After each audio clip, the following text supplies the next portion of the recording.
Assalamualaikum warahmatullahi wabarakatuh. Anak-anak Ibu kelas 6A, 6B, 6C yang soleh dan soleha. Hari ini kita lanjutkan pembelajaran tematik PPKN, masih buku tema 6A. Baik anak-anak Ibu semuanya, silakan siapkan buku kalian, kemudian simak videonya baik-baik. Sebelum kita mulai belajar, marilah sama-sama kita membaca doa terlebih dahulu. Bismillahirrahmanirrahim. Rabbi zidni ilman warzuqni fahman. Baik anak-anak, Ibu mulai ya. Oke, PPKN ya. Kemudian selamatkan makhluk hidup, buku tema 6A. Subtema 2 dan 3. Apa sih tujuan pembelajarannya setelah kita mempelajari PPKN hari ini? Adalah siswa dapat memahami penerapan sila keempat dan kelima dalam kehidupan sehari-hari. Penerapan nilai-nilai sila keempat Pancasila. Tentunya anak-anak masih ingat ya, dan memang harus ingat bahwa isi dari sila keempat adalah kerakyatan yang dipimpin oleh hikmah kebijaksanaan dalam permusyawaratan perwakilan, serta dilambangkan dengan kepala banteng. Sila keempat mengandung makna pemerintahan dari rakyat oleh rakyat dan untuk rakyat dengan cara musyawarah untuk mencapai mufakat. Musyawarah adalah suatu upaya bersama dengan sikap rendah hati untuk memecahkan persoalan guna mengambil keputusan bersama dalam menyelesaikan masalah. Oke, anak-anak Ibu perhatikan baik-baik ya. Nilai-nilai yang terkandung dalam sila keempat Pancasila antara lain 1. Menghargai pendapat orang lain. Yang kedua, tidak memaksakan kehendak kepada orang lain. Ketiga, mengikuti pemilu jika sudah cukup umur. Oke, umur berapa ya? Umur 17 tahun ke atas atau sudah menikah. Keempat, mengutamakan kepentingan negara dan masyarakat di atas kepentingan pribadi. Kelima, tidak memaksakan kehendak kepada orang lain. Dan keenam, mengutamakan musyawarah dalam mengambil keputusan. 7. Melaksanakan hasil keputusan musyawarah. Nah, anak-anak coba perhatikan. Ibu contohkan pengamalan sila keempat Pancasila dalam kehidupan sehari-hari. Ini adalah gambar ya, beberapa orang melakukan musyawarah. Yang pertama, melakukan musyawarah untuk menentukan ronda di lingkungan. Ronda malam ya. Nah, ini bapak-bapak sedang bermusyawarah untuk menentukan jadwal ronda malam. Kemudian, selain itu, yang kedua adalah mengikuti pemilihan umum.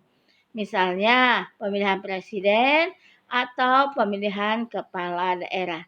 Tapi ini ada syaratnya, harus sudah berusia 17 tahun. Ketiga, mengikuti pemilihan ketua kelas dengan tertib. Di mana? Di sekolah. Mengikuti pemilihan ketua kelas dengan tertib. Kita nggak boleh apa? Nggak boleh ribut-ribut ketika mengadakan pemilihan ketua kelas. Tidak melaksanakan kehendak dalam suatu musyawarah yang diikuti. Jadi kalau kita mau bertanya, kita harus mengangkat tangan. Jadi tidak boleh ribut. Misalkan saya. Nah itu tidak boleh. Tapi harus angkat tangan kemudian bertanya dengan jelas. Nah jika apa yang kita usulkan itu tidak sesuai, kita tidak boleh sakit hati.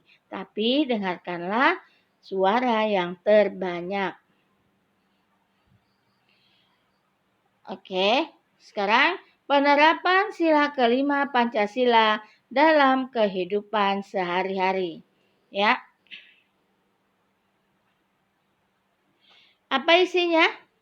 Keadilan sosial bagi seluruh rakyat Indonesia. Sila kelima Pancasila bermakna tujuan bangsa Indonesia adalah tercapainya masyarakat Indonesia yang adil dan makmur secara lahir dan batin. Keadilan merupakan salah satu tujuan negara Indonesia sebagai negara hukum. Menegakkan keadilan akan membuat kehidupan masyarakat Indonesia menjadi aman, tentram, dan sejahtera. Pengamalan sila kelima adalah sebagai berikut. 1. Mentaati tata tertib. 2. Hidup hemat, kita tidak boleh boros. Kemudian bersikap adil terhadap sesama. Menolong sesama manusia yang membutuhkan, menghargai dan menghormati orang lain tanpa memilih-milih. Suka bekerja keras, ya itu adalah salah satu contoh pengamalan sila kelima Pancasila. Menghargai hasil karya orang lain. Jika ada temannya, ya misalkan menggambar, hasilnya baik, tapi kalian bilang, ih jelek benar ya hasilnya. Nah itu yang tidak boleh. Kita harus menghargai hasil karya orang lain. Oke, boleh lanjutkan. Memberi pertolongan kepada orang lain tanpa pamrih. Jadi kalau kita menolong orang lain, jangan minta upah ya. Nah, itu namanya pamrih. Baik anak-anak, nah penerapan sila-sila Pancasila dalam kehidupan sehari-hari. Kita harus menerapkan sikap sesuai dengan nilai-nilai Pancasila. Sikap tersebut tidak hanya dapat kita terapkan pada hubungan antar sesama manusia, tetapi juga perlu kita terapkan dalam menyayangi hewan. Salah satu penerapan sila-sila Pancasila adalah melestarikan hewan langka yang ada di Indonesia. Nih ya, contohnya adalah orang hutan. Orang hutan harus kita lestarikan agar tidak punah. Penerapan Pancasila terhadap hewan peliharaan. Nih, lihat ya. 1. Sikap menyayangi hewan peliharaan sebagai bukti rasa syukur kita terhadap anugerah Tuhan. Merupakan penerapan sila pertama pada Pancasila. Kedua, merawat hewan peliharaan yang sakit. Ini sesuai dengan sila kedua Pancasila. Maaf, yang tadi pertama adalah sila pertama pada Pancasila, kemudian merawat hewan itu adalah sila kedua Pancasila. Yang ketiga, bangga terhadap beragam hewan yang ada Indonesia. Ini penerapan sila ketiga pada Pancasila. Berdiskusi untuk membagi tugas merawat hewan peliharaan sesuai dengan sila keempat Pancasila. Dan yang terakhir, membagi tugas merawat hewan dengan adil adalah pengamalan sila kelima pada Pancasila. Ya, jadi kalau kita memelihara hewan itu sudah sesuai dengan sila-sila yang terdapat pada Pancasila. Baik anak-anak, ibu semuanya, demikianlah tadi materi kita hari ini tentang PPKN. Kemudian siapkan buku tulis kalian, lihat. Tulislah masing-masing 2 contoh penerapan sila keempat di A. Di rumah, B. Di sekolah. Nomor 2. Tulislah 3 contoh penerapan sila kelima Pancasila yang dapat kita lakukan di lingkungan masyarakat dalam kehidupan sehari-hari.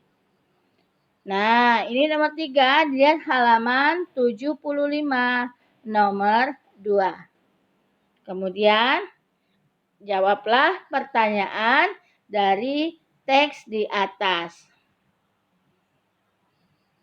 Ya, ada A, ada B. Baik anak-anak, itu adalah tugas pengetahuan. Ya.